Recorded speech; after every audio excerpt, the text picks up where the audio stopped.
علیکم ورحمۃ اللہ وبرکاتہ۔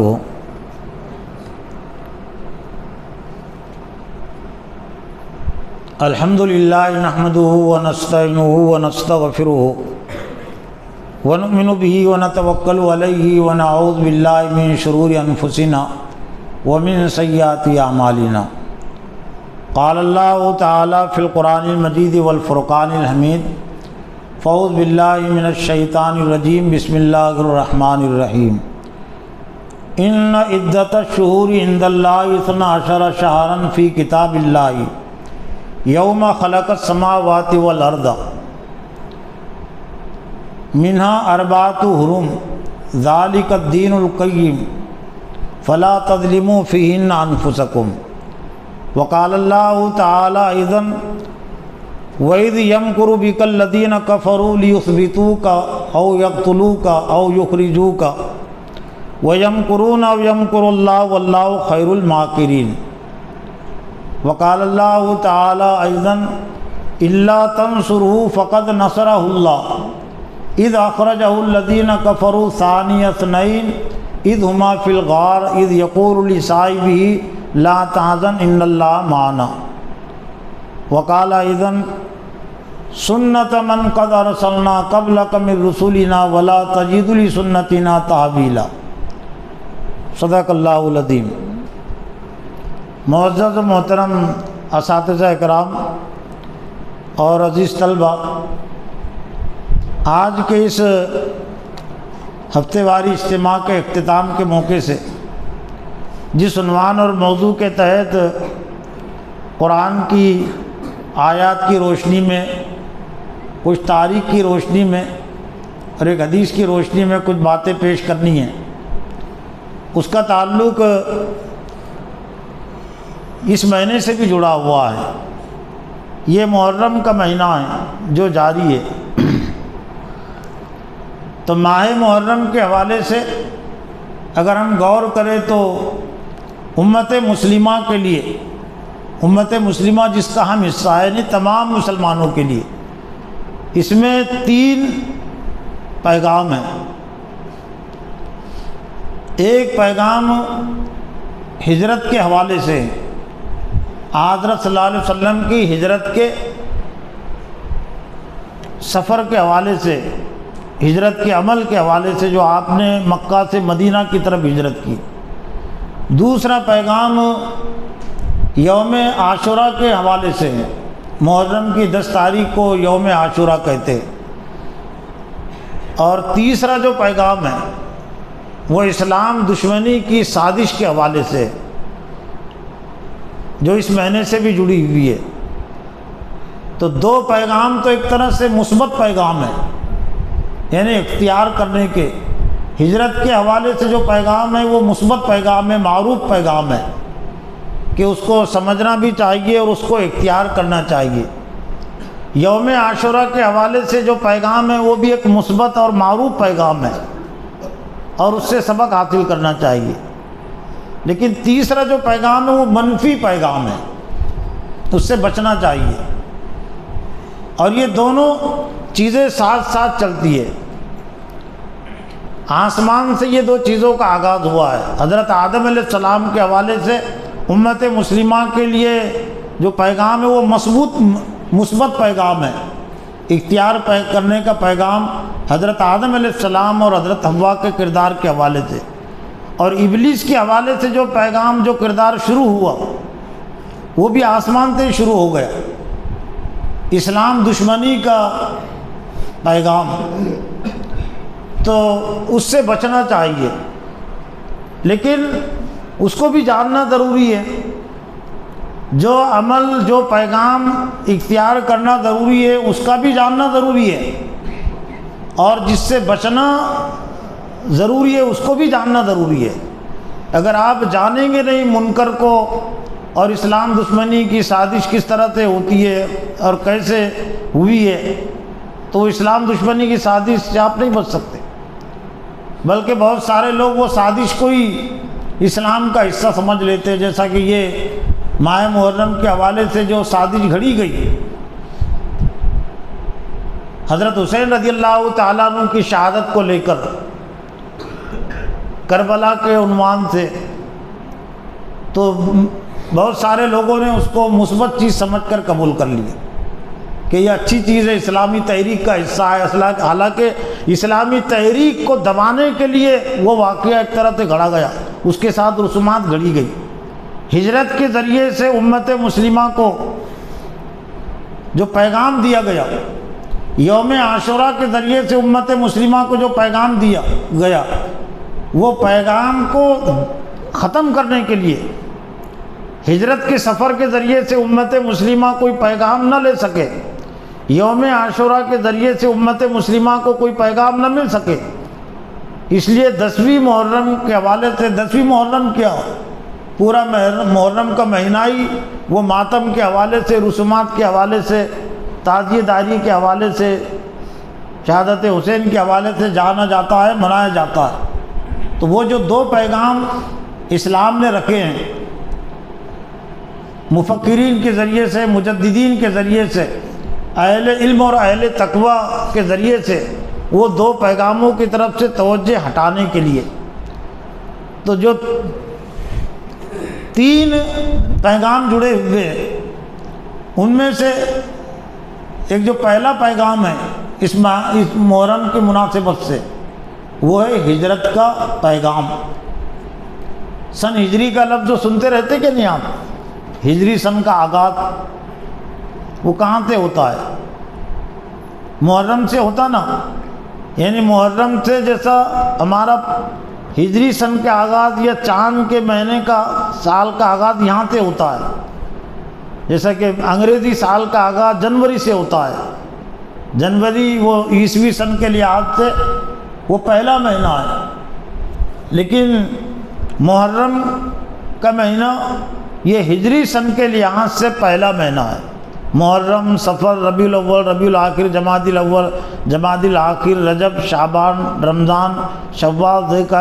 ذی الحج یعنی آخری مہینہ، 12واں مہینہ ایک طرح سے، اور پھر محرم۔ تو یہ محرم کا مہینہ شروع ہوا ہے، تو ہجری سن کے لحاظ سے 1447 ہجری، کیلنڈر میں دیکھتے رہتے کہ نہیں آپ، کیلنڈر جو تاریخ ہر سال تبدیل ہوتے رہتے نا کیلنڈر، تو اس میں یہ جنوری کے ساتھ وہ بھی دیا جاتا ہے ہجری، تو وہ تو جنوری کا وہ عیسوی کے لحاظ سے 2025 کا یہ سال شروع ہے، 2025 یعنی حضرت عیسیٰ علیہ السلام کی پیدائش کو 2025 سال ہو گئے، لیکن ہماری تاریخ کا جو آغاز ہے وہ ہجرت سے ہوتا ہے۔ تو حضرت محمد صلی اللہ علیہ وسلم کے ہجرت کے سفر کو 1447 سال ہو گئے۔ حضرت محمد صلی اللہ علیہ وسلم نے مکہ سے مدینہ کی طرف جو ہجرت کی، تو اس زمانے کو کتنا عرصہ ہو گیا؟ 1447، یہ محرم سے اس کا آغاز ہوا ہے۔ تو ہجرت سے صحابہ اکرام نے اپنے سن کا آغاز کیا ہے، امت مسلمہ کی تاریخ کا آغاز کیا ہے۔ حضرت عمر فاروق رضی اللہ تعالیٰ ان کے دور سے خاص طور سے اس کا آغاز ہوا ہے۔ حضرت محمد صلی اللہ علیہ وسلم، حضرت عمر فاروق رضی اللہ تعالیٰ عنہ کے دور تک تو ہمارا جو سن چلتا تھا وہ نبوی، حضرت محمد صلی اللہ علیہ وسلم کو جہاں سے نبوت ملی وہ نبوی سن کہلاتا ہے، جن میں مکہ کے 13 سال ہے اور مدینہ کے 10 سال ہے۔ حضرت محمد صلی اللہ علیہ وسلم کی نبوت کا زمانہ وہ 23 سالوں پر مشتمل ہے، لیکن حضرت عمر فاروق رضی اللہ تعالیٰ عنہ کی خلافت میں، گویا کہ ان کی قیادت میں، صحابہ اکرام نے اس وقت کے لیے اور آئندہ کے لیے امت مسلمہ کو تاریخ یاد رکھنے کے لیے اور تاریخ کے ذریعے سے کچھ پیغام دینے کے لیے جس واقعے کا انتخاب کیا وہ ہجرت کا واقعہ تھا، اور بہت صحیح کیا انہوں نے، اس لیے کہ واقعات تو بہت سارے ہیں۔ خود نبوت کا واقعہ یہ بھی ایک بڑا واقعہ ہے، اور میدان بدر میں جنگ بدر کا واقعہ یہ بھی ایک بڑا واقعہ ہے کہ جہاں پر اللہ تعالیٰ نے مشرکین مکہ کو ناکام کیا، اہل ایمان کو کامیاب کیا۔ فتح مکہ کا واقعہ یہ بھی ایک بڑا واقعہ ہے، وہاں سے بھی تاریخ کا آغاز ہو سکتا تھا کہ مکہ جہاں سے فتح ہوا۔ معراج کا واقعہ یہ بھی بڑا واقعہ ہے، بڑا واقعہ ہے نا قرآن میں جس کا تذکرہ ہے۔ لیکن صحابہ کرام نے مسلمانوں کی تاریخ کا آغاز، ہماری تاریخ کا آغاز معراج کے سفر سے بھی نہیں کیا، وفات سے بھی نہیں کیا، بلکہ ہجرت کے واقعے سے کیا ہے۔ تو ہجرت کے واقعے میں کے پیغام میں اور عاشورہ کے پیغام میں بہت زیادہ فرق نہیں ہے۔ ہجرت کے واقعے کا پیغام بھی وہی ہے جو یوم عاشورہ کا پیغام ہے۔ جہاں تک کہ شہادتوں کی تاریخ ہے، شہادتوں کی تاریخ کو اسلام نے بہت زیادہ اہمیت نہیں دی، کیونکہ شہادتوں کی تاریخ تو ایک لمبی تاریخ ہے، اور اگر وہ تحقیق کی جائے تو ایک ایک دن میں کئی کئی شہادتیں ملیں گی۔ 1,24,000 انبیاء ہی ہے نا، اور دن کتنے ہوتے ہیں سال میں؟ چاند کے تاریخ کے لیے آتے اسلامی سال جس کو ہم کہتے ہیں تو 355 دن، یہ بھی یاد رکھنا چاہیے۔ لوگ اس کو بھی ایک ہی سمجھ لیتے ہیں۔ سرکاری جو سال ہے جو جنوری سے گنا جاتا ہے، شمار ہوتا ہے، اس میں اور چاند کے سال میں فرق ہے۔ 10 دن کا چھوٹا سال ہوتا ہے اسلامی سال جس کو ہم کہتے ہیں، چاند کی تاریخ کا سال، اور جنوری سے جو سال کا آغاز ہوتا ہے اور دسمبر پر اس کا اختتام ہوتا ہے وہ 365 دن کا ہوتا ہے۔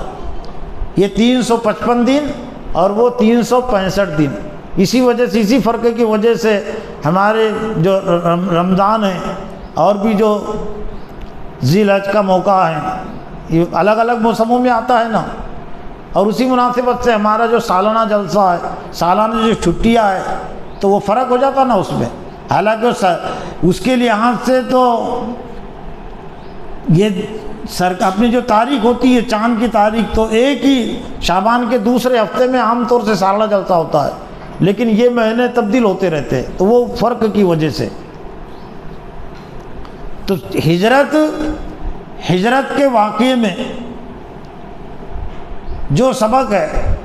وہ وہی سبق ہے جو اللہ تعالیٰ پوری امت مسلمہ کو قیامت تک دینا چاہتا ہے۔ دین اور ایمان کے خاطر آنے والی آزمائشوں کے لیے تیار رہے، تو پھر اللہ تعالیٰ انہی آزمائشوں میں انعام بھی دیتا ہے۔ تو ہجرت کا جو واقعہ ہے وہ دین اور ایمان کی خاطر آنے والی آزمائشوں کی تاریخ اور تحریک لیے ہوئے، اور دین اور ایمان کے خاطر اللہ تعالیٰ کی طرف سے جو انعام ملتا ہے اس انعام کی تاریخ اور تحریک بھی لیے ہوئے، اور اس کا ثبوت یہ ہے کہ جب حضرت محمد صلی اللہ علیہ وسلم نے مکہ سے مدینہ کی طرف ہجرت کی تو ظاہر بات ہے کمائی کے لیے تو نہیں گئے تھے نا، ہم مال کمانے کے لیے، صرف جان بچانے کی بات بھی نہیں تھی۔ جان بچانے کے لیے اگر جاتے تو پھر پہلے سے چلے جاتے نا، جان بچانے کے لیے ہجرتیں نہیں ہوتی، دین بچانے کے لیے۔ اور جب مسلمانوں نے صرف جان بچانے کے لیے ہجرت کی، اپنے مقام کو چھوڑا ہے، تو اللہ تعالیٰ نے ان کی جانوں کو بھی غیر محفوظ بنا دیا۔ ہاں، دین کو بچانے کے لیے، ایمان کو بچانے کے لیے جنہوں نے ماضی میں ہجرت کی ہے، تو اللہ تعالیٰ نے ان کی جانوں کو بھی محفوظ کیا ہے، محفوظ رکھا ہے، ان کے مال کو بھی محفوظ رکھا ہے، اور دین کو بھی محفوظ رکھا۔ تو یہ بھی ایک غلط فہمی ذہنوں میں بیٹھی ہوئی ہے کہ جان بچانے کے لیے لوگ ایک جگہ نہیں دوسری جگہ چلے جانا جان بچانے کے لیے، نہیں، ایمان بچانے کے لیے۔ ایمان پر عمل کرنے اور اسلام کو غالب کرنے کے حالات مکہ میں نہیں تھے، وہ بعد میں ہونے والے تھے۔ اہل مدینہ کی مدد جب ساتھ میں ہونے والی تھی، جنگ بدر ہونے والی تھی، بھی جنگ بدر میں سرداران مکہ کا خاتمہ ہونے والا تھا، تو سب اللہ کو پہلے سے معلوم تھا۔ نبی جو کچھ کرتا ہے وہ اپنی مرضی سے کچھ نہیں کرتا۔ حضرت محمد صلی اللہ علیہ وسلم کے حکم سے، ان کی مرضی سے تقریباً 100 مکہ کے اہل ایمان مکہ سے جا چکے تھے، پہلے حبشہ کی طرف گئے زیادہ، اور پھر مدینہ کی طرف گئے، اور حضرت صلی اللہ علیہ وسلم ہجرت کے اللہ کے حکم کے منتظر تھے۔ حضرت عمر صدیق رضی اللہ تعالیٰ عنہ آپ نے ان کو اپنے ساتھ کے لیے رکھ لیا تھا، جہاں تک کہ یہ شہادتوں کی ضمن بات رہ گئی، یہ جو محرم کا مہینہ جو گیا ہے، اور شاید وہ جو 10 محرم کے حوالے سے شہادت حسین کے حوالے سے جو تعزیہ داری کی رسم ہے، ماتم کی رسم ہے، اور بھی بہت ساری چیزیں تو شاید اسی لیے گھڑی گئی کہ حضرت عمر فاروق رضی اللہ تعالیٰ عنہ کی شہادت کی تاریخ اور شہادت کا واقعہ دب جائے، اور دب گیا۔ 1 محرم کو حضرت عمر فاروق رضی اللہ تعالیٰ عنہ کی شہادت ہوئی ہے، اور ان کی شہادت میں بہت بڑا درس بھی ہے امت کے لیے، جیسا کہ تذکرہ آیا تھا ابھی ایک چھوٹی سی تقریر میں۔ لیکن شہادت ان کی محرم کی 1 تاریخ میں ان کی شہادت ہوئی، ان کی روح قبض ہوئی، لیکن نیزہ ان کو کب مارا گیا تھا؟ اس سے 2-3 دن پہلے، ذی الحج کی غالباً 27-28 تاریخ کو نماز فجر کی امامت کرتے ہوئے ایک فیروز نام کا ابو لولو جس کی کنیت تھی، حضرت مغیرہ بن شعبہ کا وہ غلام تھا، وہ ایک سازش کے تحت وہ مدینہ آ کر وہ رہ رہا تھا، اس کو بھیجا گیا تھا یہودیوں نے، جو سازش رچی تھی وہ سازش کے تحت وہاں ہوتا۔ تو نماز فجر کی امامت میں اس نے پہلے ممبر کے قریب چھپ گیا اندھیرے میں، اتنی ایسی زیادہ روشنیاں نہیں ہوتی تھی نا، آج لائٹ کے زمانے تھے، چراغ جلتے تھے، کندی جلتے تھے، صبح کے وقت تو تیل بھی ختم ہو جاتا تھا، تو شاید اسی طرح تو اندھیرا ہوگا۔ تو ممبر کے کنارے پر پہلے سے بیٹھا ہوا تھا، ایک نیزہ لے کر زہر میں بجھا ہوا، زہر میں بھگایا ہوا، تاکہ کم بھی اگر لگے تو زہر سے موت ہو جائے۔ پہلے جو تلواریں مارتے تھے خاص طور سے کوئی بڑے واقعے کے تحت، تو اس کو زہر میں بجھاتے تھے، زہر میں بھگو لیتے تھے، تاکہ وار اگر کم بھی ہو تو وہ کم وار زہر جب جسم میں چلا جاتا ہے تو اس کی موت ہو جاتی ہے۔ تو ایسی خنجر اس نے زہر میں بھجا ہوا وہاں پہلے سے تیار تھا۔ نماز فجر کی امامت کر رہے تھے حضرت عمر فاروق، تو جیسے انہوں نے قرات شروع کی تو اس نے نیزہ مار دیا، نیزہ ایک طرح سے آر پار ہو گیا معدے سے۔ حضرت عمر فاروق رضی اللہ تعالیٰ عنہ نے، روایت ہے کہ حضرت ابو العاص پیچھے تھے ان کے، تو ان کو امامت کے لیے آگے بڑھا دیا اور وہ زمین پر گر گئے۔ لیکن ایسا لگتا ہے کہ اس میں بھی اللہ تعالیٰ کی بڑی مصلیحت تھی کہ نیزہ جس دن مارا گیا اسی دن ان کی موت اور شہادت نہیں ہوئی، 3 روز کے بعد محرم کی 1 تاریخ کو، تاکہ امت مسلمہ کے سامنے یہ تاریخ جائے کہ سال کا جو آخری مہینہ ہے، ذی الحج کا مہینہ آخری مہینہ ہے نا، تو یہ بھی امت مسلمہ کی قربانیاں اپنے اندر لیے ہوئے، یعنی آخری دنوں کے مناسبت سے امت مسلمہ کو دین اور ایمان کی خاطر آنے والی جو آزمائش ہے وہ شہادتوں کی تاریخ، ان کو تاریخ کا سبق ملے۔ اور محرم کا جو پہلا دن ہے، محرم کا جو آغاز ہے، وہ بھی حضرت عمر فاروق رضی اللہ تعالیٰ عنہ کی شہادت کے حوالے سے امت مسلمہ یاد رکھے، اگر شہادت کے حوالے سے یاد رکھنا ہے۔ لیکن امت مسلمہ کو جو اصل پیغام دیا گیا صحابہ کرام کی طرف سے، وہ تھا ہجرت کے حوالے سے پیغام، کہ ہجرت کے واقعے میں ایک تو دین اور ایمان کی خاطر آنے والی آزمائش، اور دین اور ایمان کی خاطر اللہ تعالیٰ نے جو انعام رکھا ہے وہ انعام کی تاریخ اور تحریک۔ جو میں نے آیتیں پڑھی تھی ان میں سے ایک سورہ انفال کی آیت ہے، یہ بھی ایک طرح سے حضرت صلی اللہ علیہ وسلم کے ہجرت کے سفر کے موقع سے جو مشرکین مکہ کی تدبیریں تھی، سازشیں تھی آپ کے خلاف، تو اللہ تعالیٰ نے اس کو یہاں بیان کیا ہے۔ تاریخ میں، سیرت میں تو بہت زیادہ وضاحت اور تفصیل کے ساتھ ہے، یہاں اللہ نے اس کا نچوڑ خلاصہ پیش کر دیا۔ وَإِذْ يَمْكُرُ بِكَ الَّذِينَ كَفَرُوا، اور وہ وقت یاد کرو کہ کافر آپ کے ساتھ آپ کے متعلق تدبیر کر رہے تھے، سازش کر رہے تھے۔ مکر کے الفاظ ہیں جو سازش کے مفہوم میں استعمال ہوتے ہیں۔ تین چیزوں پر غور و فکر کیا تھا مشرکین مکہ نے، سرداران مکہ نے۔ کچھ کی رائے یہ تھی کہ لیثبتو کا حضرت محمد صلی اللہ علیہ وسلم کو قید کر دیا جائے کسی گھر میں، اس لیے کہ ان کو خدشہ پیدا ہو گیا تھا کہ محمد صلی اللہ علیہ وسلم یہاں سے چلے گئے پھر ایمان والوں ان کے ساتھ مل جائیں گے، ان کی طاقت اور قوت بڑھ جائیں گی۔ لیکن جس کی قیادت میں یہ مشورہ ہو رہا تھا، یہ غور و فکر ہو رہا تھا، کچھ نے کہا کہ ولید بن مغیرہ، یعنی وہ بڑا ذہین شخص تھا جو مکہ کے سرداروں کا ایک طرح سے سردار تھا، اس نے کہا کہ نہیں، اگر تم قید کرو گے تو اس کے ماننے اور چاہنے والے اتنے زیادہ محمد صلی اللہ علیہ وسلم کو چاہتے ہیں کہ وہ کسی نہ کسی طریقے سے نکال لیں گے، یہاں سے چھڑا لیں گے، اس لیے یہ بھی مناسب نہیں۔ او یقتلوا کا کچھ لوگوں نے رائے دی کہ قتل کر دیا جائے، اور کچھ لوگوں نے کہا کہ او یخرجوا کا نکال دیا جائے، شہر سے باہر ان کو کر دیا جائے۔ لیکن جس پر ان کا اتفاق ہوا وہ یہ کہ محمد صلی اللہ علیہ وسلم کو قتل کر دیا جائے، اس میں زیادہ بہتری ہے۔ اب قتل کریں گے تو قبیلے بنی ہاشم، پہلے قبیلے کی بنیاد پر جنگیں بھی ہوتی تھی، لوگ حمایت کرتے تھے، مخالفت کرتے تھے، تو قبیلے بنی ہاشم کے بہت سارے لوگ جو مسلمان نہیں ہوئے تھے لیکن آپ کی حمایت کرتے تھے قبیلے کی وجہ سے، تو ان کو ڈر اس بات کا تھا کہ پھر یہ جنگ چھڑ جائیں گی، تو جس نے قتل کیا تو اس کو مار دیں گے قبیلے بنی ہاشم کے لوگ۔ تو اس کا حل پھر یہ نکالا انہوں نے کہ مکہ میں جتنے مشہور و معروف قبیلے، تقریباً 10-12 قبیلے تھے مشہور و معروف، تو ہر قبیلے کا ایک شہ سوار، ایک بہادر، ایک نوجوان لیا جائے، منتخب کیا جائے، اور وہ سب مل کر ایک ساتھ محمد صلی اللہ علیہ وسلم پر حملہ کرے، تاکہ سب پر الزام آئیں گا تو سب قبیلے والوں سے قبیلے بنی ہاشم کیسے لڑیں گے۔ تو ان کہا کہ ہاں یہ تدبیر صحیح ہے کہ سب مل کر ان پر حملہ کرے تاکہ سب پر الزام آئیں گا، پھر وہ دیت دینی پڑتی تھی، 100 اونٹ دیت ہوتی تھی کہ کسی کو اور قتل کر دیا جائے تو اس کا جرمانہ 100 ہم دیت دے دیں گے۔ یعنی گویا کہ کفر تھا، شرک تھا، لیکن کچھ نہ کچھ تہذیب بھی باقی تھی۔ آج نہیں ہے نا ویسی باقی، آج کے ظالم اور جابر کہاں سوچتے کہ تو قتل ہے، اور ان کی تہذیب کا اندازہ لگائیے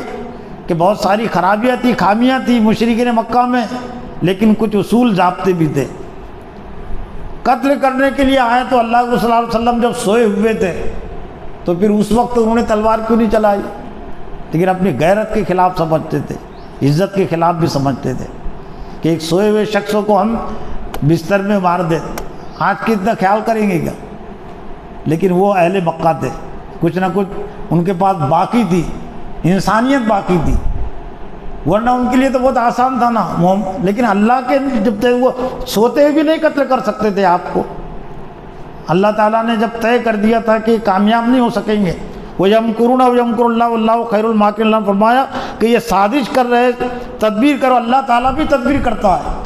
وَاللَّهُ خَيْرُ الْمَاكِرِينَ، اور اللہ تعالیٰ کی تدبیر سب پر بھاری ہوتی ہے۔ تو ایک طرح سے یہ ہجرت سے جو تاریخ شروع کی اہل ایمان نے، صحابہ اکرام نے، اجماع امت بھی اس کو کہہ سکتے کہ صحابہ اکرام کا اس پر اجماع ہوا ہے، تو وہ اس لیے کہ تمہیں مایوس نہیں ہونا چاہیے۔ دین اور ایمان کی خاطر تمہارے ساتھ اگر اتنی دشمنی ہے اور ایک شخص کو ختم کرنے کے لیے، قتل کرنے کے لیے 10-12 بہادر جمع ہو گئے تلوار لے کر، ننگی تلوار لے کر، اور جو انتظار میں تھے کہ اللہ کے رسول صبح اٹھیں گے، گھر سے باہر نکلیں گے، ہم تلوار چلا دیں گے، لیکن اللہ تعالیٰ نے، اب پھر دیکھیے اللہ تعالیٰ کی تدبیر کیسی ہوتی ہے اور اللہ تعالیٰ کیسے ناکام کرتا ہے۔ جس رات انہوں نے یہ منصوبہ بنایا تھا، اللہ تعالیٰ کو تو معلوم تھا نا کون سی رات میں قتل کرنے کا منصوبہ بنا رہے، تو اللہ تعالیٰ پہلے ہی وہاں سے اللہ کے رسول کو حکم دیتے کہ یہاں سے نکل جاؤ، لیکن اس میں اتنی اللہ کی عظمت، اللہ کی قدرت اتنی ظاہر نہیں ہوتی کہ پہلے نکل گئے۔ بھائی ہم تو اگر ہم کو معلوم ہو جاتا تو ہم پہلے تو کوئی مشرکین مکہ یہ نہ کہہ سکے کہ وہ تو بھاگ کر چلے گئے، ورنہ ہم قتل کر دیتے ان کو۔ جس رات انہوں نے یہ منصوبہ بنایا اللہ کے رسول کو قتل کرنے کا، اسی رات کو اللہ تعالیٰ نے حضرت محمد صلی اللہ علیہ وسلم کو نکلنے کا حکم دیا ہے. پہلے نے دیا جبکہ اللہ کو معلوم تھا نا. پہلے قیامت تک جو کچھ کرنے والا ہے تو اللہ کو معلوم ہے، لیکن اللہ کی عظمت اور قدرت اس میں زیادہ ظاہر ہوتی تھی کہ قتل کرنے کے در پہ ہیں، سب تعینات ہیں، اور اس کے ہوتے ہوئے بھی نبی صلی اللہ علیہ وسلم وہاں سے بچ کر نکل گئے. نکل کے اللہ نے نکالا. وہ کچھ نہیں کر سکے، بال بیکا نہیں کر سکے، دیکھ بھی نہیں سکے اللہ کو صلی اللہ علیہ وسلم کو.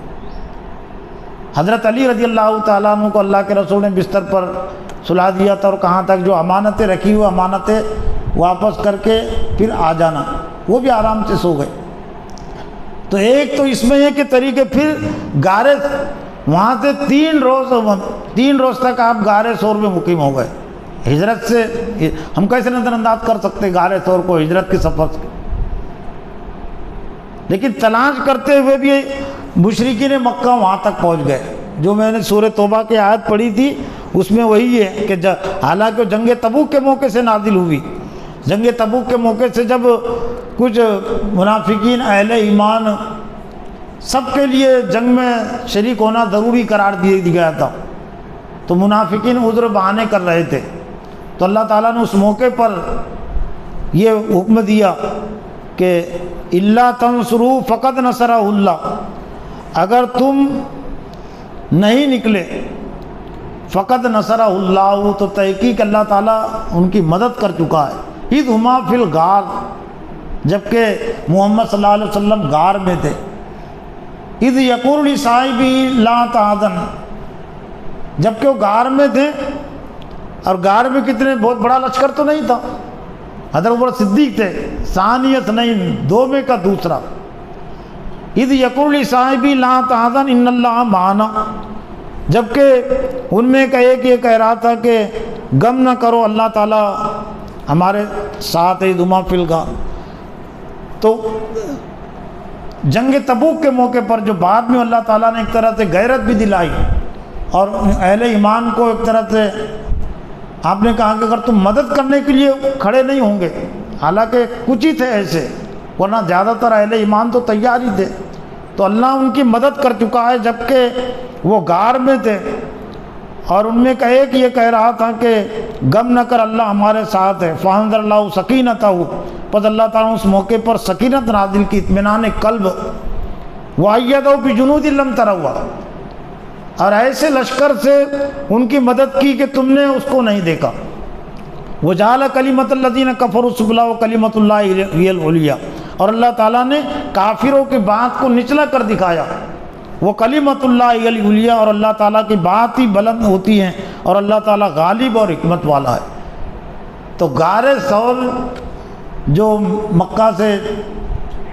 4-5 کلومیٹر کے فاصلے پر ہے شاید، اور بہت اونچائی پر ہے. آج بھی جو حاجی جاتے ہیں تو ہر ایک حاجی وہاں پر جانے کی ہمت بھی نہیں کر سکتا اوپر چڑھ کر. جو جاتے انہوں نے کہا کہ 2 گھنٹے لگتے ہیں، لیکن 2 گھنٹے برابر چلنا تو آسان ہے، چڑھ کے جانا بہت مشکل ہے نا. اس لیے جو نوجوان ہوتے ہیں تو وہی جانے کی ہمت کرتے ہیں. تو اتنے اونچائی پر، اور نبی صلی اللہ علیہ وسلم حضرت صدیق نے رات میں سب راستہ طے کیا. جیسا براق آیا تھا معراج کے سفر میں، اسے اللہ کی خدائی سے کوئی سواری نہیں تھی، پیدل آپ نے یہ سفر کیا ہے. لیکن تلاش کرتے ہوئے مشرکین مکہ اس غار کے دہانے تک بھی پہنچ گئے. وہاں جو ہے نا کہ اللہ کہ غم نہ کر اللہ ہمارے ساتھ ہے. تو اس موقع کے بعد جب صدیق رضی اللہ تعالیٰ عنہ نے وہ تلاش کرنے غار کے بالکل دہانے پر آ کر کھڑے ہو گئے اور ان کے پیر تک حضرت صدیق کو نظر آنے لگے. تو اس موقع پر حضرت صدیق نے اپنی جان کے لیے نہیں، حضرت محمد صلی اللہ علیہ وسلم کی حفاظت کی خاطر ذرا گھبراہٹ کا اظہار کیا. اللہ کے رسول آپ تو ہم پکڑے گئے، ہم پیروں کی طرف بھی اگر انہوں نے دیکھ لیا تو ہم پر ان کی نظر پڑے گی. تو حدیث پہ پھر ذرا اور بہتر کلمات ہے. حضرت اللہ کے رسول نے حضرت صدیق کو اطمینان دلاتے ہوئے کہا کہ اے ابو بکر، تمہارا ان 2 کے متعلق کیا خیال ہے جن کا تیسرا ثالث مع اللہ، جن کا تیسرا ساتھی اللہ ہے، تو اس کے متعلق تمہارا کیا خیال ہے؟ تو لا تحزن ان اللہ معنا، غم نہ کر اللہ ہمارے ساتھ ہے. تو انہوں نے تدبیر کی تھی وہاں تک پہنچنے کی، شیطان ابلیس نے وہاں تک پہنچا دیا تھا.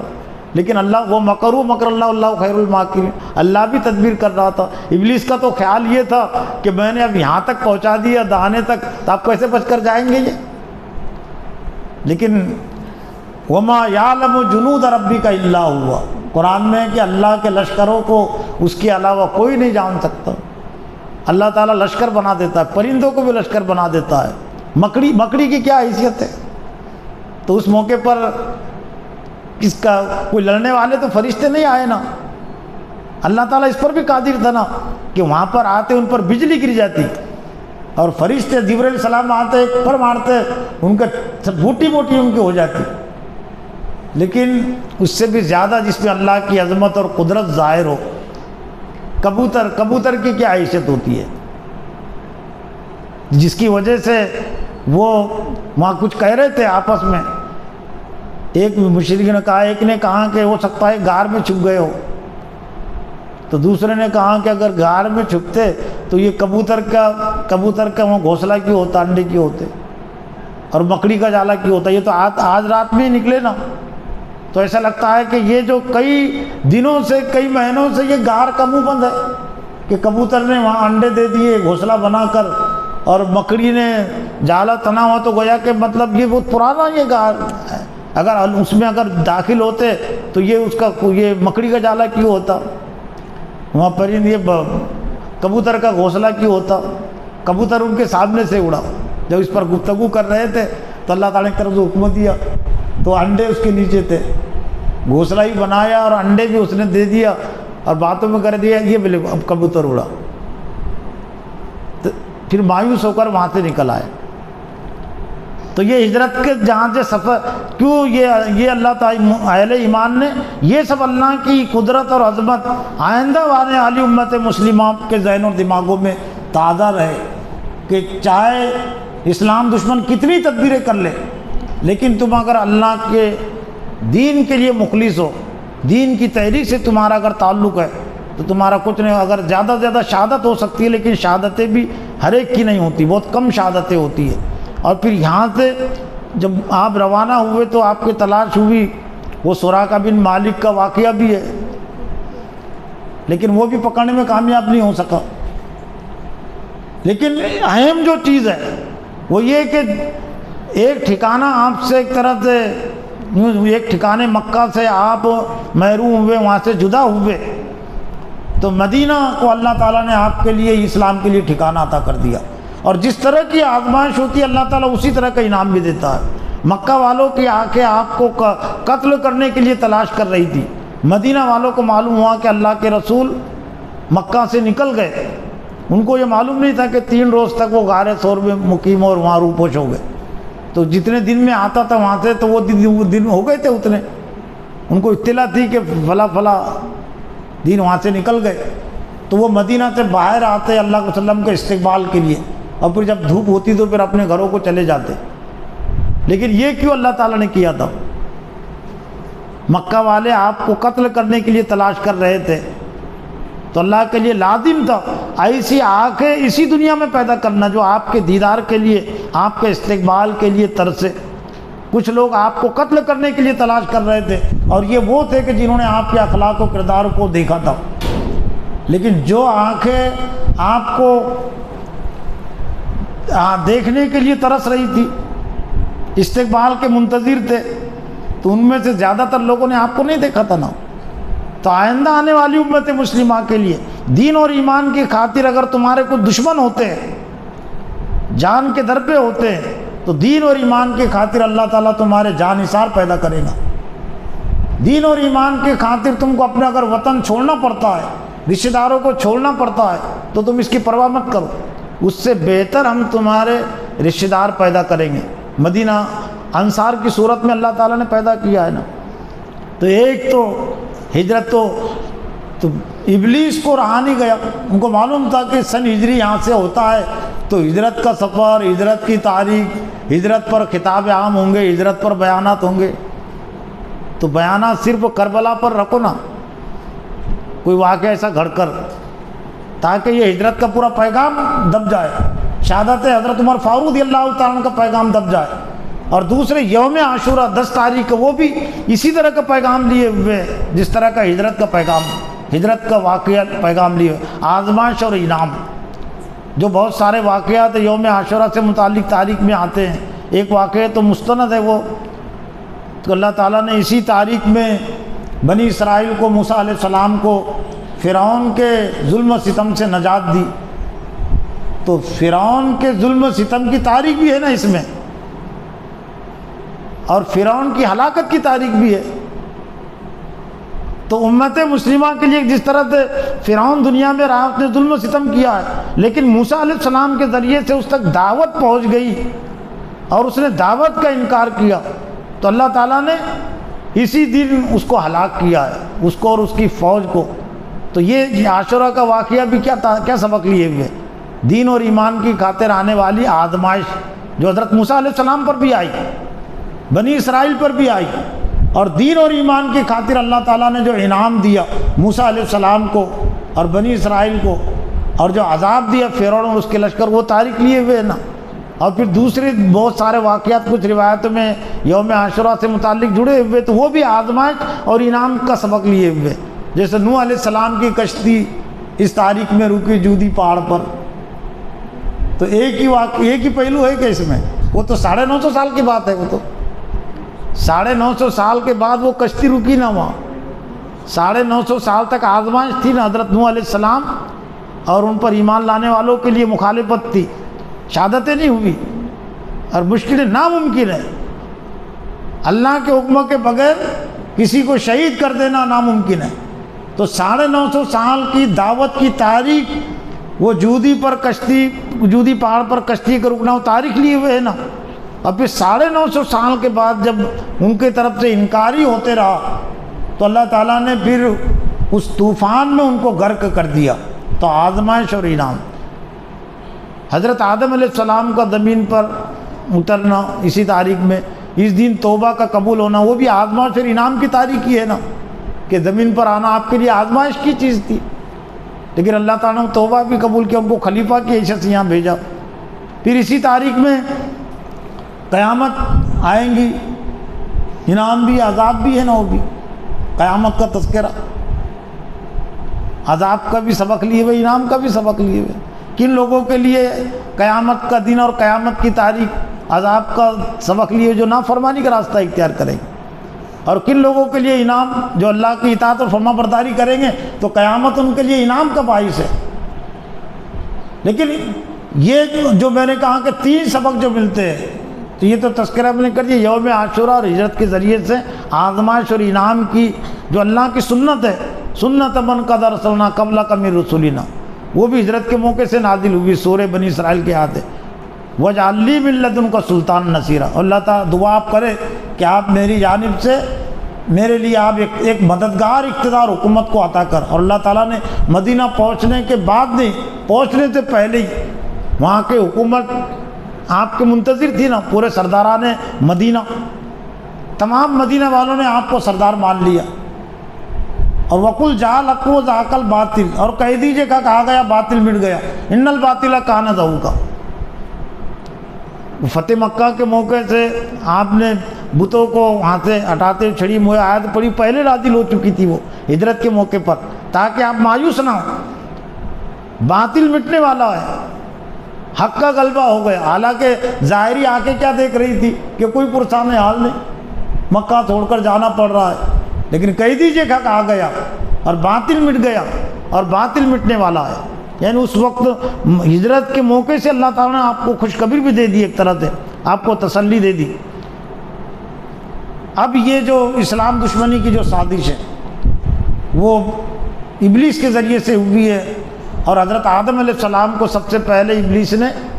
شکار بنایا، اور اللہ تعالیٰ نے وہ واقعہ اسی لیے قرآن میں تاکہ آدمی اس سے نصیحت حاصل کرے، حل ادلک علی شجرۃ الخلد۔ اور اسلام جو سازش ہوئی ہے وہ دشمنی کے نام پر نہیں ہوئی ہے، دوستی کے نام پر سازشیں ہوتی ہے۔ حضرت آدم کو اور حوا کو بہکانے کا جب اس دن فیصلہ کیا تو کیا کہہ کر بہکایا؟ کیا میں تمہیں ایسا درخت تو نہ دکھاؤں کہ اگر تم نے اس کو چکھ لیا تو کبھی تمہاری بادشاہت ختم نہیں ہوگی اور کبھی تم یہاں سے نہیں نکل سکو گے؟ حضرت آدم علیہ السلام اور حوا نے، اور پھر وہ وہ قاسمہما انی لکما لمن الناصحین، اور قسم کھائی دونوں کے لیے کہ میں قسم کھا کر کہتا ہوں میں تم دونوں کا خیر خواہ ہوں، یعنی میں خیر خواہی میں تمہیں یہ مشورہ دے رہا ہوں کہ تم یہ درخت کو کھا لو، پھل جس سے اللہ نے روکا کیا۔ تو اللہ تعالیٰ کی طرف بتلا دیا کہ شیطان یہ قیامت تک سبز باغ دکھا کر خیر خواہی کی اور خیر خواہی کا لبادہ اوڑھ کر تمہارے پاس آئے گا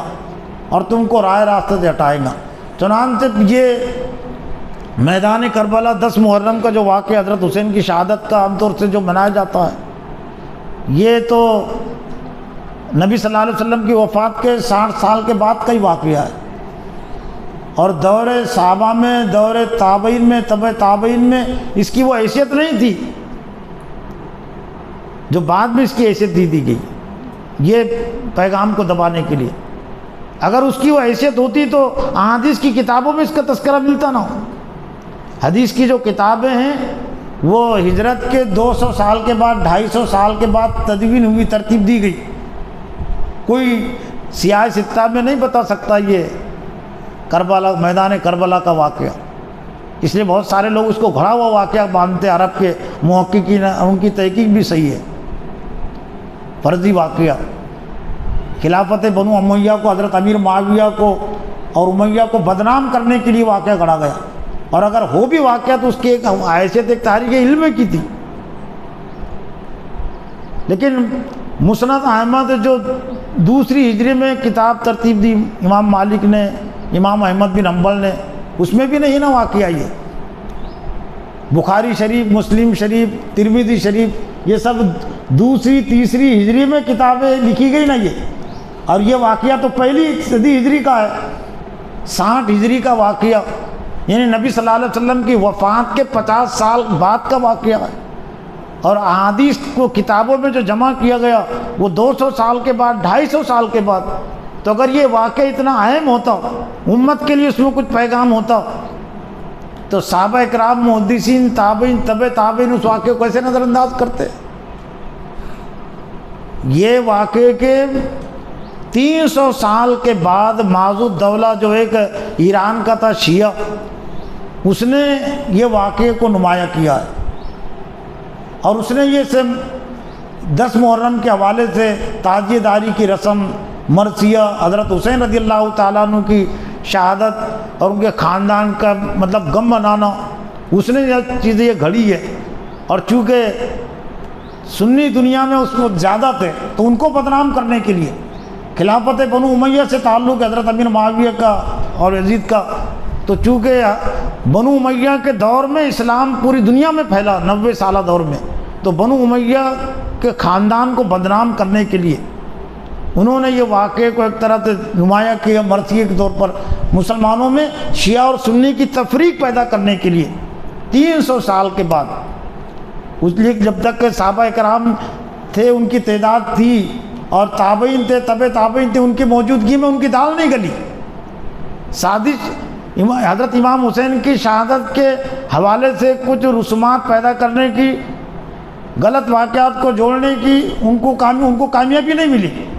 لیکن 300 سال کا عرصہ گزرنے کے بعد بہت جو تھے وہ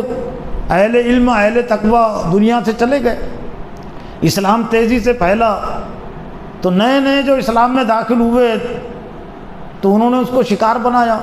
اور پھر اس کی یاد تازہ رکھنے کے لیے ہر 10 محرم کو پھر یہ